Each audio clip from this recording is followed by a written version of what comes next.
Hey guys, I'm back with another action figure review, and this time we're going to take a look at the DC Universe Classics Starman. Now this is obviously the Jack Knight variant. There are two. This is the other is the Ted Knight variant, which is the red and green suit. But I definitely preferred this version, so I actually picked him up. Specifically picked him up over the Ted Knight version. Now he came out in October of 2010 as part of Wave 15, or the Validus Wave. So as I've mentioned, I've completed Validus and I will be reviewing him. Cool figure. But yeah, so as you can see, I have two Jack Knight figures. So it would be kind of funny to have him creeping up in the background. But yeah, if you've kind of been following along with my hauls, I bought a loose one off of eBay. It doesn't have a staff or anything. Pretty cheap, and then I bought this guy off Amazon in the package for the Validus piece. I actually am going to be using both of them, or parts of both of them, for customs, so, in the future, so, yeah. But, we're only going to take a look at one. But first, I'll just take a quick peek at the package. It's the same as any other Validus package, but Starman, DC Universe Classics, does come with a collector button, and the back. So in the back you see the Ted Knight Starman, who is in sort of a red and green jumpsuit. He's got a funny little thing on his head. So I wasn't particularly interested in him, and more than anything, since I was going to be planning to use Jack Knight for my customs, I mean, what's the point in buying a figure that figure then? So, see the rest of the wave, statistics and bio. So I'll show you the rest of the wave again. Statistics and bio, and so this is all for Ted Knight, which is obviously again the other figure. I mean, I suppose if I were ever to put together a JSA, I'd have to pick up the Ted Knight version, but not in my plans particularly yet. So that is the package, and I'll show you the collector button. Sorry about that. So this again is the Ted Knight version. So I kind of wish they would have made a Jack Knight one to go with his figure, but I'm not sure if I'll be putting this on my backpack or not. I have a couple pins, like I didn't put the OMAC pin on my backpack. You know, they're just not as big a fan of, so we'll see. But time to take a look at the figure. Oh, I'm sorry. Validus. He came with the left leg or the arm, I can't remember, I'm sorry. But we'll take a look at him in the next review. Now it's time for Jack Knight.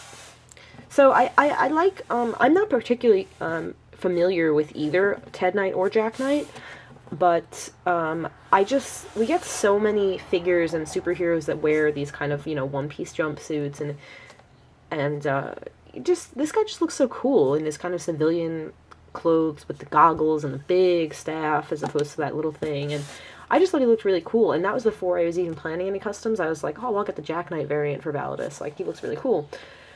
And then I was like, well, I can use this for 2 different customs that I'm planning, so alright, Jack Knight it is. And, yeah, so that's why I decided to pick him up.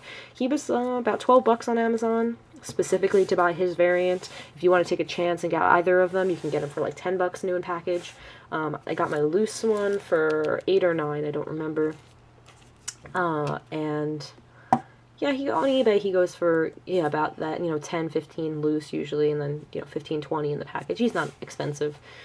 But, yeah, so we'll just take a look at his staff first before we take a look at the figure. If I can get it out of his hand. So, it's really nicely detailed, really nicely sculpted. And you got, like, all these little rivets and textures and buttons and china all over the handles and stuff, so it looks really cool, feels really cool. Yeah, definitely like this. So it's a cool accessory for sure. I kind of wish my my loose one had come with it. Just, I mean, I'm not even going to be displaying him as Starman, but it could be fun for another character of some kind. But yeah, and we'll take a look at the figure. So we'll go look at the head sculpt. Really cool. It's actually a really nice looking kind of like young adult male head sculpt with the little goatee, nice blue eyes, you know, kind of modern hairstyle. With the it's kind of a shame that he has these goggles kind of sculpted on, because he'd make a great head for some other customs. But, I mean, if you worked hard enough, you could sand away the goggles and resculpt the hair. But, yeah, I love the goggles, though. I kind of wish that you could remove, even other than just making for custom heads, but to remove them and put them on his head, on his eyes, that'd be really cool. But no, they sculpted them on. And I love the green paint on them, too. So it's a really nice head sculpt. The jacket is nice. It's a very soft material. It's kind of like got this windblown look. A little bit better than the Superboy figure that has his, like, whoop, and he's got a strap hanging off. I like this. It's pretty good. He's got his little Starman emblem right there. And he's got a big one on the back. Big, like, compass. Painted. This is painted on. And, the collar is kind of popped up. Looks pretty neat. His arms obviously have a sculpting for sleeves, and they've got a bit of airbrushed, like, blue highlights. Kind of just that haphazard blue highlighter they do on black clothing. It's on his jacket as well. He's got a green shirt under there. Really nice sculpting for the wrinkles around the collar. Really nice details on this guy. Simple belt. Nice pants. Really nice wrinkles in them. Really nice stitching and everything. Around the shoes, these kind of got like, I guess they're just like sneakers. Black sneakers. So that all looks really good. I think he just looks really cool. He looks like just like a kind of cool guy. He's doing his thing, and then next thing you know, he whips this out and does his thing, and, you know, whatever.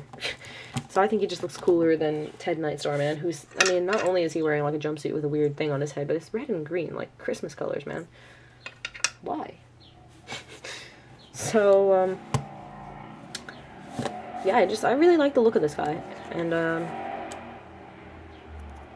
yeah, I'm happy I decided to go with him over Ted Knight, even though I won't be keeping him. Maybe someday I'll pick up another to just put in my collection. But yeah, we'll go through articulation. His head goes 360. It goes down really nicely, but not so much up. I mean, it goes up a little bit. You could probably shave away some plastic to make it look up higher. His arms go in and out, but not very far at all. I guess because of the because of like I guess combination of the jacket and the sculpting on the shoulders. So it doesn't go very far up, but they do. And they go around. There's a bicep swivel. I always love the bicep swivels on these characters with the jackets, because the wrinkles kind of just hide it. He does have a single jointed elbow. And he has cuffs. I didn't show those. Really cool cuffs. Sculpted. And then his wrist swivel. Both are sculpted open to hold his staff. He has no ab crunch, which could be disappointing. I mean, it's disappointing if you like to pose your figures with an ab crunch. But the sculpting is so nice on the t-shirt that it's kind of like, I don't really mind. And for one of the customs I'm going to be doing with his body, I'm using the whole body, the pants, the jacket, everything. I'm swapping the head. That's basically all I'm doing, and then painting the rest. I'm going to be keeping this because it's going to be it's Terry McGinnis from Batman Beyond, and in his civilian clothes, and he just he's just going to be standing. He's Terry McGinnis. He's not Batman Beyond, so he's just going to be hanging out with old man Bruce, and he doesn't need to be ab crunching, so that'll be fine.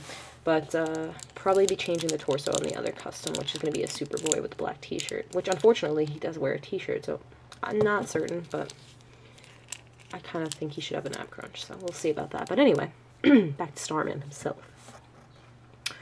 No ab crunch, but really nice sculpting. He does have a swivel at the waist, T-jointed hips.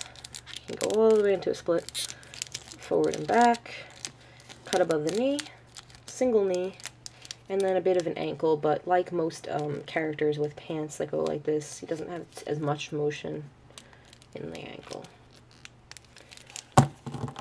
But just, you know, he works fine, and again, he's in it, you know, if you're going to be posing him, you know, kind of just holding a staff or something, it works fine. Let's see if I can get that back in there. But yeah, I think that's pretty much all I've got to say about this guy. Definitely a really cool figure. I like the look of him. Much better than the Jack Knight Starman.